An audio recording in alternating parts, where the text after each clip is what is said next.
오늘의 말씀은 사도행전 4장 23절부터 37절 말씀입니다. 할렐루야. 오늘 하루도 여러분 삶 가운데 하나님의 은혜와 평강이 함께하길 축복합니다. 오늘 본문에 보면 초대교회 성도들은 신앙 위기를 당합니다. 베드로와 요한이 사내들인 공회에서 신문을 받은 후에 다행스럽게 예수 이름으로 말하지도 말고 가르치지도 말라라는 위협을 받고 풀려났습니다. 사도들이 풀려나게 되자 제사장들과 장로들이 했던 말을 성도들이 다 듣게 됩니다. 23절 24절 사도들이 노임에 그 동료에게 가서 제사장들과 장로들의 말을 다 알리니 그들이 듣고 한마음으로 하나님께 소리를 높여 이르되 대주제여 천지와 바다와 그 가운데 만물을 지으신 이시오. 왜 제사장들과 장로들의 말을 듣고 그들은 한마음으로 외쳐 기도했을까요? 베드로와 요한이 무사히 풀려난 것이 너무나 기쁘고 감사해서 기도한 것입니까? 아니죠. 신앙의 위기를 직면했기 때문입니다. 제사장들과 장로들의 말은 교회에게 선전포고와 같은 위협이었습니다. 예수의 이름으로 말하지도 말고 가르치지도 말라라는 사내들인 공회의 결정은 그 누구도 거역할 수 없는 이스라엘 최고의 법정기관의 명령입니다. 누가 감히 사내들인 공회에 그 명령을 어길 수 있겠습니까? 초대교회 성도들은 신앙의 위기를 맞이했던 것입니다. 예수 이름으로 말하지도 말고 가르치지도 말라라고 하는 것은 성도들에게 신앙생활을 하지 말라는 것입니다. 예수님을 믿지 말라는 것입니다. 예수의 이름으로 교회에 모이지 말라는 것입니다. 이것은 초대교회를 문 닫게 하는 가장 심각한 교회 위기요, 신앙의 위기였던 것입니다. 교회 위기, 신앙의 위기를 당한 성도들은 한마음으로 하나님께 외쳐 기도했습니다. 절박한 심령을 가지고 부르짖어 기도했던 것이죠. 31절 배기를 다음에 모인 곳이 진동하더니 무리가 다 성령이 충만하여 담대히 하나님의 말씀을 전하니라. 그들이 한마음으로 소리 높여 기도할 때 놀라운 일이 벌어졌죠. 모인 곳이 진동하더니 성령의 충만함을 받게 된 것입니다. 성령 충만한 성도들은 어떤 위협도 죽음도 두려워하지 않았습니다. 예수의 이름으로 말하지도 말라라고 하는 사내들인 공회의 명령을 거역하며 담대하게 하나님의 말씀을 전했던 것이죠.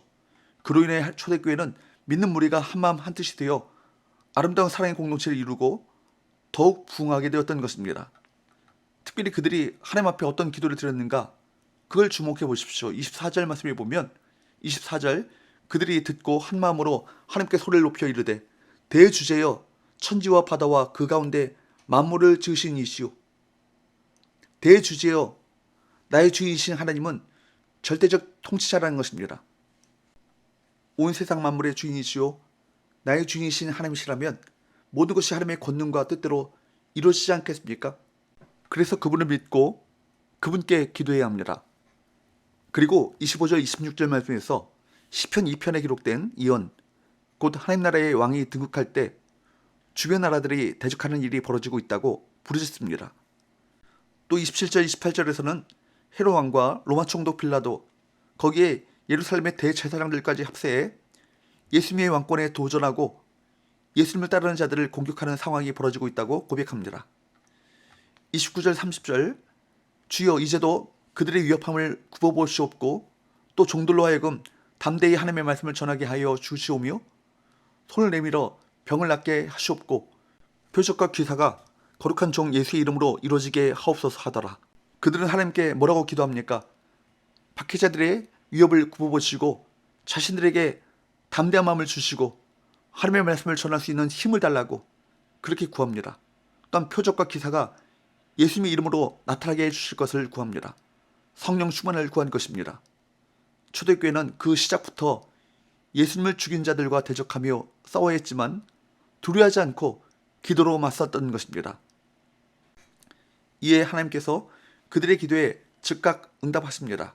31절 배기를 다음에 모인 곳이 진동하더니 무리가 다 성령이 충만하여 담대히 하나님의 말씀을 전하니라.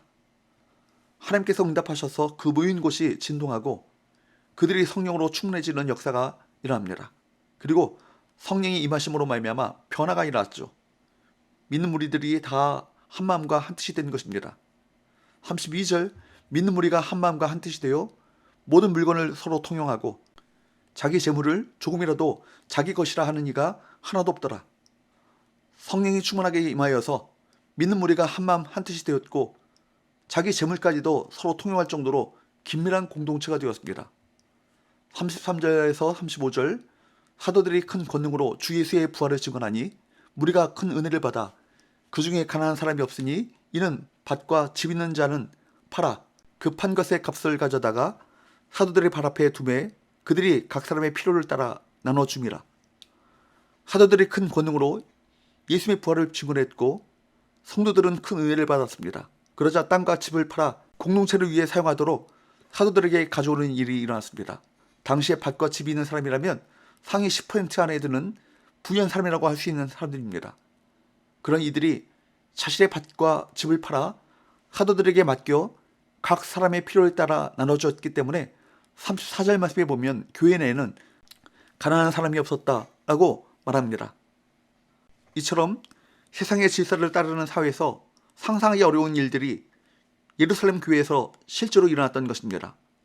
36절, 37절은 그 재산을 헌납한 사람 중에 대표적인 사람으로 바나바라 불리는 구브로 출신의 레위 사람 요셉을 소개하고 있습니다. 바나바, 즉 위로의 사람, 위로의 아들이라는 뜻이죠. 그 뜻과 같이 그는 물질의 나눔과 함께 마음도 함께 나눌 줄 아는 사람이었습니다. 초대교회의 위로자가 되어서 상처받은 사람, 어려운 사람, 고난 가운데 역경 가운데 있는 이들을 그들의 마음을 만져주는 사역을 했던 것이죠. 이처럼 예루살렘 교회는 예수의 능력을 부여받았을 뿐만 아니라 예수님께서 겪으셨던 고난을 겪으며 담대하게 믿음의 길을 걸어갔습니다.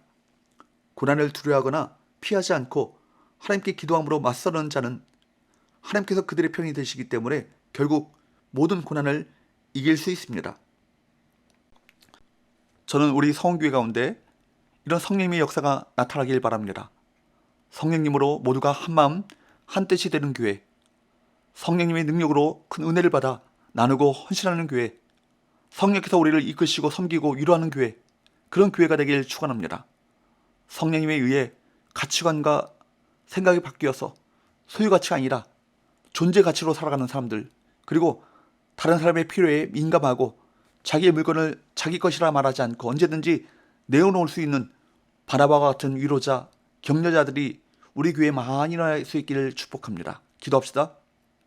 하나님 아버지, 우리 모두를 성령으로 충만하게 하셔서 어떤 어려움도 담대하게 기도로 맞서게 하여 주옵시고 우리 교회가 성령으로 충만한 한 마음과 한 뜻이 되는 공동체가 되게 하여 주옵소서. 예수님의 거룩하신 이름으로 기도합나이다. 아멘.